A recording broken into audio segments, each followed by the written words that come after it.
Amerika Serikat baru saja minta izin untuk bisa terbang bebas di langit Indonesia. Kapan saja, tanpa perlu tanya dulu. Dan pemerintah kita masih mempertimbangkannya. Tunggu dulu, kita bicara tentang pesawat militer asing, jet tempur, pesawat pengintai, operasi rahasia yang bisa melintas di atas kepala rakyat Indonesia tanpa persetujuan kasus per kasus.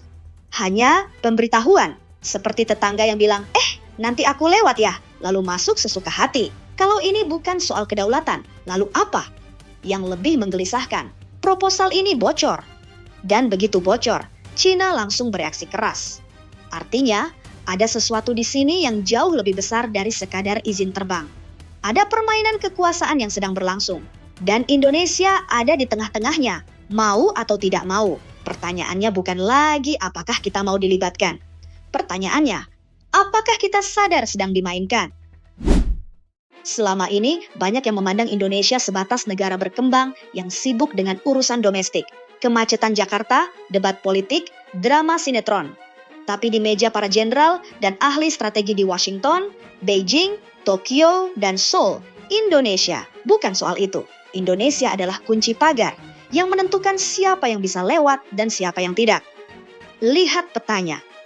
Selat Malaka yang kita kuasai bersama Malaysia dan Singapura adalah salah satu jalur maritim tersibuk di planet ini. Setiap tahun, puluhan ribu kapal melintas di sana, sekitar 25% dari seluruh perdagangan maritim global melewati jalur ini. Lebih dari 30% pengiriman minyak dunia. Minyak yang menggerakkan pabrik, kendaraan, dan pembangkit listrik di separuh belahan bumi, melintas di perairan yang secara hukum bersentuhan langsung dengan wilayah kita. Cina sangat bergantung pada jalur ini. Hampir seluruh impor energinya dari Timur Tengah harus melewati Selat Malaka. Para analis strategi di Beijing menyebut ini malaca dilema. Kerentanan fatal yang bikin Cina selalu gugup setiap kali ada ketegangan di kawasan. Jepang, Korea Selatan, Taiwan, sama saja. Mereka semua tergantung pada jalur yang Indonesia punya kendali atasnya. Belum lagi Indonesia menguasai Selat Sunda, Selat Makassar, dan berbagai jalur alternatif antar samudera. Ditambah kekayaan alam, nikel, bahan baku baterai kendaraan listrik yang sedang diperebutkan dunia, bauksit, timah, minyak, gas. Kombinasi ini menjadikan Indonesia bukan sekadar negara besar secara demografis, tapi pemain yang tidak bisa diabaikan dalam kalkulasi kekuatan global. Jadi pertanyaannya bukan kenapa AS tiba-tiba datang minta izin. Pertanyaannya, kenapa kita baru sadar betapa strategisnya posisi kita? Ceritanya bermula dari pertemuan Presiden Prabowo dengan Donald Trump pada Februari 2026. Tidak lama setelah itu, sebuah dokumen bocor. Waktunya bersamaan dengan kunjungan Menteri Pertahanan Jafris Jamshoedin ke Pentagon pada April 2026. Isi dokumen itu mengejutkan banyak pihak di dalam pemerintahan sendiri. IS mengajukan blanket overflight, paket akses udara yang mencakup 3 hal besar. Operasi, kontingensi, respons krisis, dan latihan bersama. Artinya, dalam kondisi tertentu, pesawat militer AS bisa terbang di atas wilayah Indonesia hanya dengan pemberitahuan sebelumnya, tanpa harus minta izin satu persatu untuk setiap misi. Kementerian Pertahanan Indonesia mengonfirmasi proposal itu nyata dan sedang dalam pembahasan, non-binding, belum ada keputusan final. Tapi yang menarik justru reaksi dari dalam pemerintahan sendiri. Kementerian Luar Negeri mengirimkan surat peringatan internal ke Kementerian Pertahanan. Isinya keras. Proposal ini berpotensi menarik Indonesia masuk ke dalam konflik regional, termasuk eskalasi di Laut Cina Selatan. Ada kekhawatiran bahwa akses semacam ini akan memaksimalkan kemampuan pengawasan AS atas wilayah perairan dan darat kita. Informasi yang dalam konteks konflik AS-China bisa menjadi senjata yang sangat berharga. Dari sisi hukum pun bukan tanpa komplikasi. Sebagai negara kepulauan dengan status hukum yang diakui UNCLOS, Indonesia punya kedaulatan penuh atas ruang udara di atas wilayahnya. Memberikan perlakuan istimewa kepada satu negara membuka pintu bagi tuntutan serupa dari pihak lain. Hari ini AS minta kunci. Lalu besok siapa? Beijing tidak tinggal diam.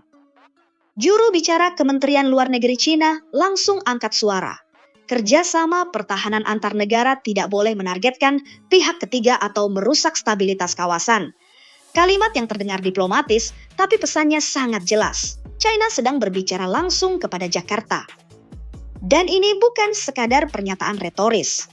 Bagi China, proposal overflight ini memperburuk Malaka dilema secara eksponensial. Jika AS mendapat akses bebas di langit Indonesia, itu berarti kemampuan pengawasan, penangkalan, dan respons militer AS di jalur suplai energi China bisa meningkat drastis. Dalam skenario konflik, katakanlah eskalasi di Taiwan atau Laut Cina Selatan, AS secara teoritis bisa memotong jalur pasokan energi China dari posisi yang jauh lebih menguntungkan.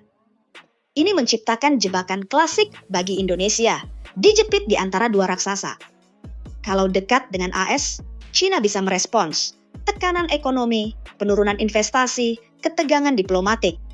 Ingat betapa besarnya ketergantungan ekonomi kita pada perdagangan dengan China. Kalau menolak AS, kita menutup pintu terhadap modernisasi alutsista, transfer teknologi, dan keseimbangan kekuatan di kawasan yang selama ini jadi pengaman stabilitas regional.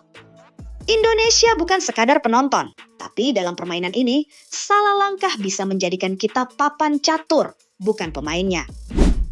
Presiden Prabowo Subianto, dengan latar belakang militernya, tampaknya memahami betul lanskap ini. Pendekatannya bisa diringkas dalam dua kata, good neighbor, iron fist. Bertetangga baik dengan semua pihak, tapi tegas memegang kendali atas rumah sendiri. Di satu sisi, Prabowo terus mendorong modernisasi TNI secara agresif. Peningkatan alutsista, penguatan kemampuan menjaga selat-selat strategis. Di sisi lain, beliau melakukan diversifikasi mitra, termasuk kunjungan ke Rusia dan penguatan dalam kerangka ASEAN. Sinyal yang dikirimkan jelas. Indonesia tidak akan jadi eksklusif milik siapapun. Soal proposal overflight, pemerintah konsisten. Tidak ada komitmen final. Setiap keputusan akan melalui mekanisme teknis dan prosedur nasional. Dan yang terpenting, kedaulatan udara bukan sesuatu yang bisa dinegosiasikan begitu saja. Ini bukan sikap lemah, ini justru posisi tawar yang kuat. Ketika kamu punya sesuatu yang semua orang inginkan, kemewahan terbesarmu adalah kemampuan untuk bilang belum. Mari kita tarik ke gambaran yang lebih besar. Proposal overflight ini hanyalah satu episode dalam persaingan pengaruh yang jauh lebih besar di Indo-Pasifik.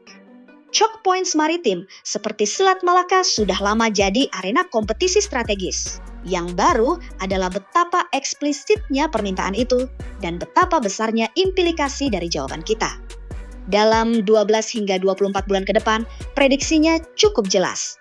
Indonesia hampir pasti akan menolak atau sangat membatasi bentuk blanket overflight yang longgar. Yang lebih mungkin terjadi adalah penawaran akses terbatas dan bersyarat untuk tujuan kemanusiaan, latihan bersama tertentu, atau operasi darurat dengan pengawasan ketat dari pihak Indonesia.